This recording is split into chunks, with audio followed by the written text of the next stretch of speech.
Ernakulam തൃപ്പൂണിത്തുറയിൽ ragging പീഡനത്തെ തുടർന്ന് വിദ്യാർത്ഥി ആത്മഹത്യ ചെയ്ത സംഭവത്തിൽ ആരോപണ വിധേയരെ സംരക്ഷിക്കുകയാണ് തിരുവാണിയൂർ ഗ്ലോബൽ പബ്ലിക് സ്കൂൾ. മിഹിറിനെതിരെ ആരോപണവുമായി വാർത്താക്കുറിപ്പും ഇറക്കി. അന്വേഷണം വേഗത്തിൽ പൂർത്തിയാക്കാനാണ് പൊതുവിദ്യാഭ്യാസ വകുപ്പിന്റെ നീക്കം.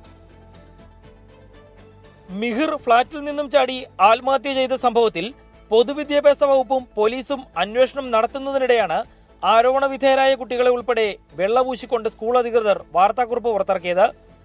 ആരോപണ വിധേയരായ കുട്ടികൾക്കെതിരെ തെളിവുകൾ ലഭിച്ചില്ലെന്നും നടപടിയെടുക്കാൻ സാധിക്കില്ല എന്നുമാണ് ഗ്ലോബൽ പബ്ലിക് സ്കൂളിന്റെ വിശദീകരണം. മിഹിർ സ്ഥിരം പ്രശ്നക്കാരനാണ് എന്ന രീതിയിലുള്ള പരാമർശങ്ങളും വാർത്താക്കുറിപ്പിൽ ഉൾപ്പെടുത്തിയിട്ടുണ്ട്. ആദ്യം പഠിച്ച സ്കൂളിൽ നിന്ന് മിഹിറിന് TC വാങ്ങിയത് സ്വന്തം ഇഷ്ടപ്രകാരമായിരുന്നു എന്ന് ബന്ധുക്കൾ പറഞ്ഞു. TC നമ്മൾ പേരൻസിന്റെ ഇഷ്ടത്തിന് വാങ്ങിയ, അതായത് നമ്മൾ ഫോഴ്സ് ചെയ്തിട്ടാണ് ആ TC നമുക്ക് തന്നത്. അവര് നമ്മളോട് അവിടെ കണ്ടിന്യൂ ചെയ്യാൻ വേണ്ടി പറഞ്ഞതാണ്, അല്ലാതെ അവര് TC തന്നതല്ല, നമ്മൾ എടുത്തതാണ് TC.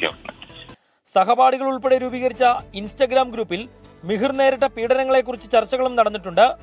ഇത്തരം പ്രത്യക്ഷമായ തെളിവുകൾ നിലനിൽക്കെയാണ് സ്കൂൾ അധികൃതർ സംഭവത്തെ വെള്ളപൂശുന്നത്. സ്കൂളിലെ അധ്യാപകർക്ക് പലർക്കും അധ്യാപന യോഗ്യതകൾ ഇല്ലെന്ന വിവരവും പുറത്തുവരുന്നുണ്ട്. പൊതുവിദ്യാഭ്യാസ ഡയറക്ടറുടെ തെളിവെടുപ്പിൽ തന്റെ മകന് നേരിട്ട പീഡന വിവരങ്ങൾ മാതാവ് തെളിവായി നൽകിയിരുന്നു.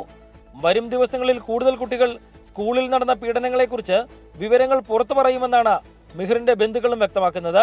24 കൊച്ചി.